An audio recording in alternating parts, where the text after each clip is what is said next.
एक समय की बात है। एक छोटे से गांव में मोहन नाम का एक किसान रहता था। मोहन बहुत मेहनती और ईमानदार था, परंतु उसका भाग्य हमेशा उसका साथ नहीं देता था। उसने अपनी पूरी जिंदगी खेतों में मेहनत करते हुए बिता दी, परंतु उसे कभी वह सफलता नहीं मिली जिसका वह हकदार था। मोहन का एक करीबी दोस्त था, रघु, जो उसी गांव में रहता था। रघु और मोहन दोनों बचपन के दोस्त थे। रघु के पास भी जमीन थी, लेकिन उसकी जिंदगी में किसी भी तरह की कोई कमी नहीं थी।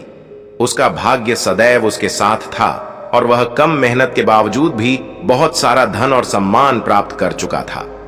मोहन अक्सर रघु से मिलता और उसके साथ बैठकर बातें करता।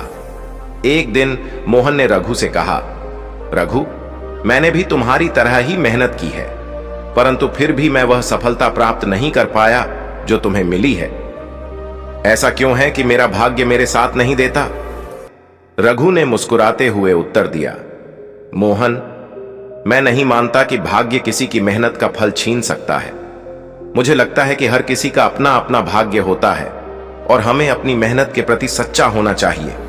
जो मेहनत करता है वह जरूर फल पाता है, भले ही वह थोड़ा देर से ही क्यों ना हो। मोहन ने रघु की बातों पर विचार किया, परंतु उसका मन शांत नहीं हो पाया।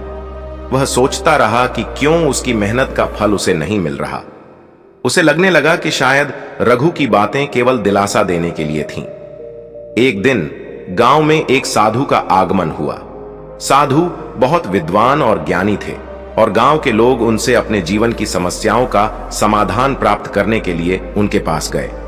मोहन ने भी सोचा कि वह साधु से अपने भाग्य के बारे में पूछेगा। मोहन साधु के पास पहुंचा और उन्हें अपनी समस्या बताई। उसने कहा, महाराज, मैं अपनी पूरी जिंदगी मेहनत करता आया हूं, परंतु मुझे कभी सफलता नहीं मिली। क्या मेरे भाग्य में कुछ कमी है? साधु ने मोहन को ध्यान से सुना और फिर बोले, बेटा, कोई किसी के भाग्य का नहीं खाता। हर व्यक्ति का भाग्य उसके अपने कर्मों का फल है। तुम्हारे द्वारा की गई मेहनत तुम्हारे कर्म है और उनके अनुसार ही तुम्हें फल मिलेगा। यह सच है कि कभी कभी समय लगता है, परंतु मेहनत का फल अवश्य मिलता है। मोहन ने साधु की बातों को ध्यान से सुना, लेकिन उसने साधु से एक और सवाल पूछा, महाराज, अगर मेरी मेहनत सच्ची है तो फिर मुझे सफलता क्यों नहीं मिल रही? क्या मेरा भाग्य वाकई खराब है? साधु ने मुस्कुराते हुए उत्तर दिया, बेटा, सफलता केवल धन और सम्मान में नहीं होती। जीवन में सच्ची सफलता वह है जब तुम अपने कर्मों से संतुष्ट हो। तुम्हारे पास जो है उसकी कद्र करना सीखो और तुम्हारी मेहनत का फल तुम्हें जरूर मिलेगा। साधु की बातों ने मोहन के दिल में एक नया प्रकाश जगाया। उसने सोचा कि शायद वह अपनी सफलता को गलत नजरिए से देख रहा था। उसने यह महसूस किया कि उसके पास जो कुछ था वह भी उसकी मेहनत का फल था। उसने अब अपनी जिंदगी को नई नजर से देखना शुरू किया। कुछ समय बाद गांव में एक बड़ा अकाल पड़ा। लोग भूख और प्यास से पीड़ित होने लगे, परंतु मोहन के खेत में इस बार फसल बहुत अच्छी हुई। उसने सोचा कि यह उसकी मेहनत और ईमानदारी का ही फल है। मोहन ने अपनी फसल का बड़ा हिस्सा गांव के लोगों में बांट दिया। गांव के लोग मोहन की प्रशंसा करने लगे और उसे सम्मान की नजर से देखने लगे। मोहन को अब समझ आ गया कि उसकी मेहनत का फल उसे अब मिल रहा था और वह अपने जीवन से संतुष्ट था।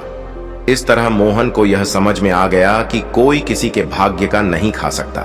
हर व्यक्ति को उसके कर्मों का फल अवश्य मिलता है, चाहे वह देर से ही क्यों न मिले। मोहन ने अपनी जिंदगी को एक नए तरीके से जीना शुरू किया और अपने हर दिन को एक उपहार की तरह मानने लगा।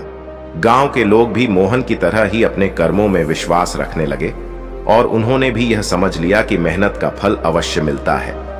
शिक्षा।